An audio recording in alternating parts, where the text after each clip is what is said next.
The Emperor's New Clothes by Hans Christian Andersen. Many years ago, there was an emperor who was so excessively fond of new clothes that he spent all his money in dress.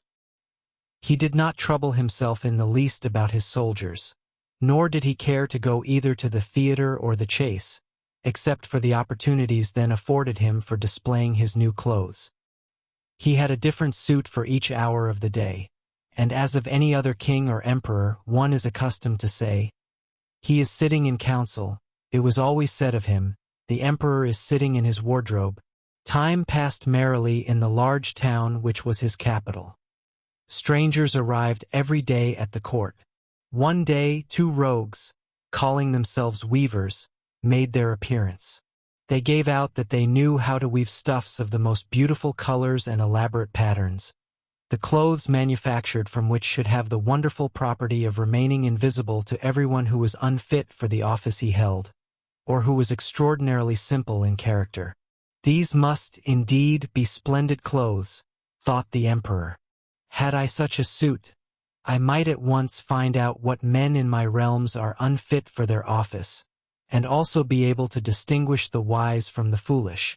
This stuff must be woven for me immediately, and he caused large sums of money to be given to both the weavers in order that they might begin their work directly. So the 2 pretended weavers set up 2 looms, and affected to work very busily, though in reality they did nothing at all. They asked for the most delicate silk and the purest gold thread, put both into their own knapsacks, and then continued their pretended work at the empty looms until late at night. "I should like to know how the weavers are getting on with my cloth," said the emperor to himself after some little time had elapsed. He was, however, rather embarrassed when he remembered that a simpleton, or one unfit for his office, would be unable to see the manufacture. To be sure, he thought he had nothing to risk in his own person.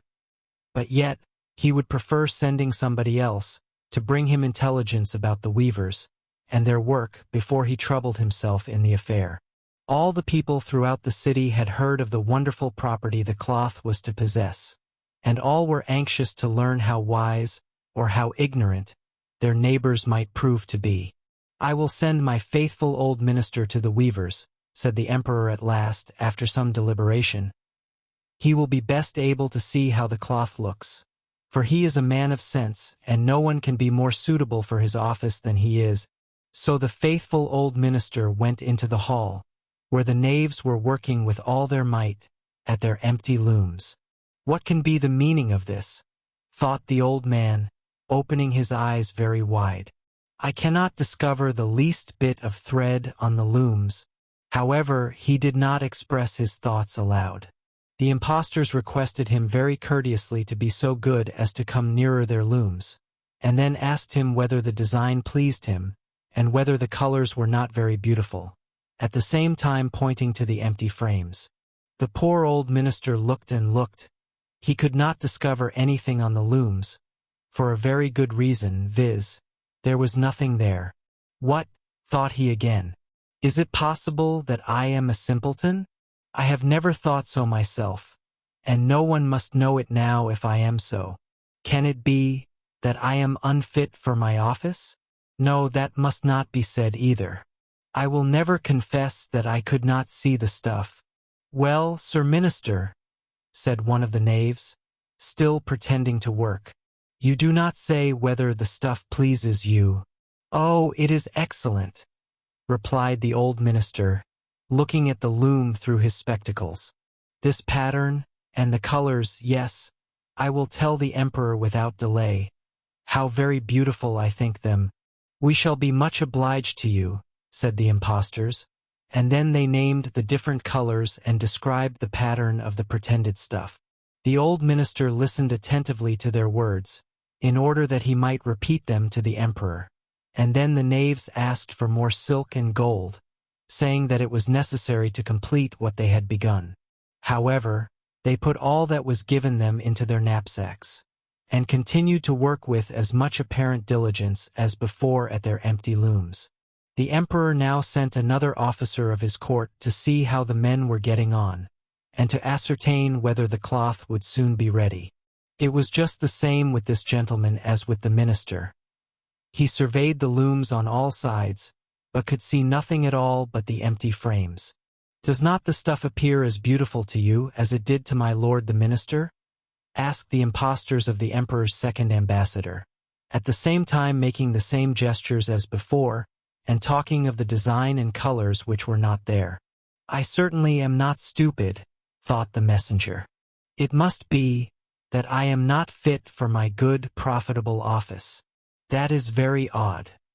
However, no one shall know anything about it," and accordingly he praised the stuff he could not see, and declared that he was delighted with both colors and patterns. "Indeed, please your imperial majesty," said he to his sovereign when he returned, "the cloth which the weavers are preparing is extraordinarily magnificent." The whole city was talking of the splendid cloth which the emperor had ordered to be woven at his own expense.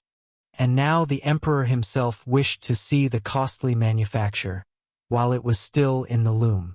Accompanied by a select number of officers of the court, among whom were the two honest men who had already admired the cloth, he went to the crafty impostors, who, as soon as they were aware of the emperor's approach, went on working more diligently than ever, although they still did not pass a single thread through the looms. "Is not the work absolutely magnificent?" said the two officers of the crown already mentioned. "If your majesty will only be pleased to look at it. What a splendid design! What glorious colors!" And at the same time they pointed to the empty frames, for they imagined that everyone else could see this exquisite piece of workmanship. "How is this?" said the emperor to himself. "I can see nothing. This is indeed a terrible affair. Am I a simpleton, or am I unfit to be an emperor? That would be the worst thing that could happen. Oh, the cloth is charming," said he, aloud.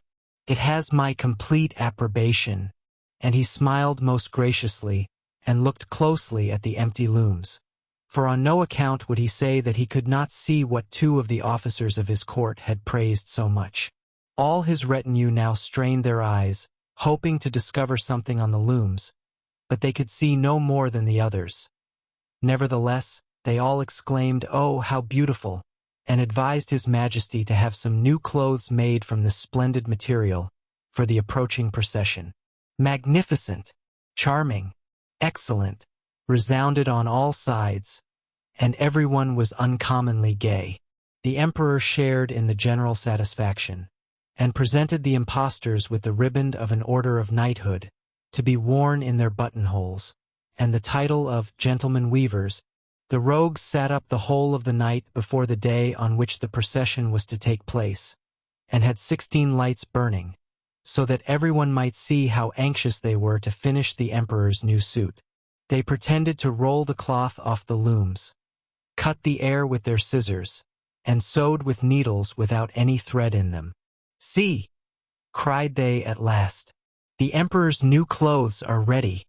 And now the emperor, with all the grandees of his court, came to the weavers, and the rogues raised their arms, as if in the act of holding something up, saying, "Here are your majesty's trousers. Here is the scarf. Here is the mantle." The whole suit is as light as a cobweb.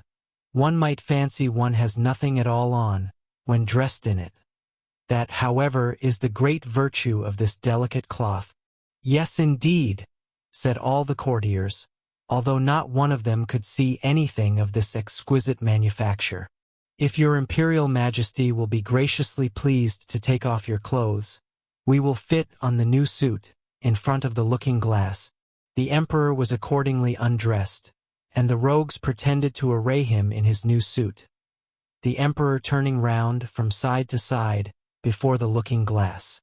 "How splendid his majesty looks in his new clothes, and how well they fit!" everyone cried out. "What a design! What colors! These are indeed royal robes." "The canopy which is to be borne over your majesty in the procession is waiting," announced the chief master of the ceremonies. "I am quite ready," answered the emperor. "Do my new clothes fit well?" asked he, turning himself round again before the looking-glass, in order that he might appear to be examining his handsome suit. The lords of the bedchamber, who were to carry his majesty's train, felt about on the ground, as if they were lifting up the ends of the mantle, and pretended to be carrying something, for they would by no means betray anything like simplicity or unfitness for their office. So now the emperor walked under his high canopy in the midst of the procession, through the streets of his capital. And all the people standing by, and those at the windows, cried out, "Oh, how beautiful are our emperor's new clothes! What a magnificent train there is to the mantle, and how gracefully the scarf hangs!" In short, no one would allow that he could not see these much-admired clothes, because in doing so, he would have declared himself either a simpleton or unfit for his office. Certainly, none of the emperor's various suits had ever made so great an impression as these invisible ones. "But the emperor has nothing at all on," said a little child. "Listen to the voice of innocence," exclaimed his father, and what the child had said was whispered from one to another. "But he has nothing at all on," at last cried out all the people. The emperor was vexed, for he knew that the people were right, but he thought the procession must go on now, and the lords of the bedchamber took greater pains than ever to appear holding up a train, although, in reality, there was no train to hold. Dear listener, we close the pages on another tale, a journey through words, imagination, and emotion. Here at the Falls Audiobook, where stories flow like a river's current, carrying you to distant worlds and uncharted depths. We thank you for joining us. As always, we invite you to linger a little longer. Subscribe to our channel to discover more stories waiting to be heard, each a cascade of voices, ideas, and artistry.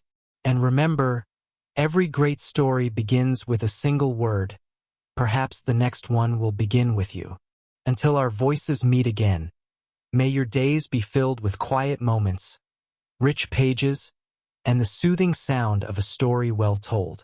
This is the Falls Audiobook, signing off. Merry Christmas to all!